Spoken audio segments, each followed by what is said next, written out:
देश में कर्ज की बढ़ती मांग की वजह से बैंक में डिपॉजिट और क्रेडिट ग्रोथ के बीच का अंतर बढ़ता जा रहा है। आसान शब्दों में समझें तो लोग जमा कम पैसे कर रहे हैं जबकि लोन लेने ज़्यादा आ रहे हैं, जो बैंकों के लिए नई चिंता बन गया है। कई बैंकों ने डिपॉजिट ग्रोथ में जमा दरों में बढ़ोतरी का ऑफर भी शुरू किया, लेकिन क्रेडिट की बढ़ती मांग इतनी ज़्यादा है कि बढ़ा हुआ डिपॉजिट भी कम पड़ रहा है। क्रेडिट की ये ग्रोथ ऐसे समय पर है जब देश में महंगे कर्ज का दौर चल रहा है। शुरू हुए थोड़ा समय हो गया, चल रहा है। सर, डिपॉजिट गिरने का बैंकों की सेहत पर क्या फर्क पड़ेगा? बैंक अब इस समय दबाव में है। तात्कालिक तौर पर कर्ज की जो मांग हमें दिखाई दे रही है वो पिछले साल के बेस इफेक्ट के कारण भी है, और दूसरी बड़ी वजह ये है कि ब्याज दरें बढ़ने की संभावना के कारण जिनको भी बाजार में कर्ज चाहिए वो कर्ज लेने की कोशिश कर रहे हैं, जिस वजह से बैंकों का जो कर्ज का वितरण है वो तेजी से बढ़ा है।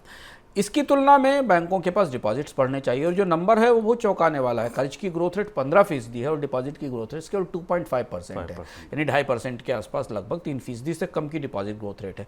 ये कहीं ना कहीं हमें बैंकिंग सिस्टम में एक असंतुलन की तरफ इशारा करती। और शुभ में बता रही है कि भारत में लोग अब उतना पैसा जमा नहीं कर रहे हैं बैंकों में जितना पैसा पिछले साल तक जमा कर रहे थे। हालांकि पिछला साल एक एक्सेप्शन था क्योंकि कोविड था और कोविड के कारण लोगों ने खर्च नहीं किया था, वो पैसा उन्होंने बैंकों में रखा था। लेकिन हमें डिमांड में भी उतनी बढ़ोतरी बाजार में नहीं दिख रही। अगर वो पैसा बैंकों में जमा नहीं हो रहा है तो बाजार में खर्च के तौर पर दिखना चाहिए। तो डिमांड के जो आंकड़े हमें सरकार से सीएसओ से मिलते हैं, जिस पर अभी हमने तिमाही आंकड़ों में चर्चा की थी, वो आमतौर पर उसी स्तर पर है जैसे वो पहले बनी हुई थी। बैंकों पर दबाव यह है कि वो ज़्यादा से ज़्यादा जमा आकर्षित करने के लिए वो ब्याज दरों में बढ़ोतरी करें, और हमने इस पर एक मनी सेंट्रल के कार्यक्रम में विस्तार से चर्चा भी की थी कि कौन कौन से बैंकों ने कैसे कैसे एक साल की ब्याज के जमा पर ब्याज दरों में बढ़ोतरी की है। स्पेशल डिपॉजिट स्कीमें आई हैं। लंबे समय के बाद बैंक डिपॉजिटर्स को आकर्षित करने के लिए काफ़ी कोशिश कर रहे हैं, पहले ऐसा नहीं होता था, लेकिन फिर भी अधिकतर बैंकों में भी ब्याज दर, जमा पर ब्याज दर महंगाई से नीचे है। कुछ बैंक उसके करीब पहुंच रहे हैं, 6.5-7% के आसपास।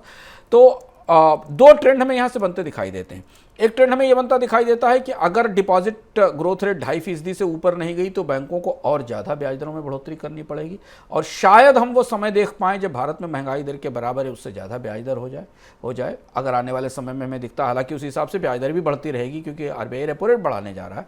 और दूसरी महत्वपूर्ण बात यह कि हमें अगले 6 महीने में पता चलेगा कि क्या बचतें सिर्फ महंगाई के कारण ही टूट रही हैं या लोगों के पास बचत नहीं है, पैसा नहीं है क्योंकि अगर बाजार में त्योहारी मांग पर हमें दिखाई देती तो हमें लगेगा कि लोगों ने बचतें तोड़कर खर्च करना शुरू किया है और कंज्यूमर मार्केट में, कंजम्पशन मार्केट में डिमांड आई है। लेकिन बैंकों की बैलेंस शीट पर यह दबाव हमें आने वाले समय में दिखेगा। हालांकि शेयर बाजार में बैंकों के स्टॉक्स इस समय काफ़ी ऊंचाई पर हैं, और बैंक निफ्टी जो शेयर बैंकों का इंडेक्स है वो काफ़ी बेहतर प्रदर्शन कर रहा है। तो बैंकों को लेकर निवेशकों का उत्साह बेहतर है इस पर।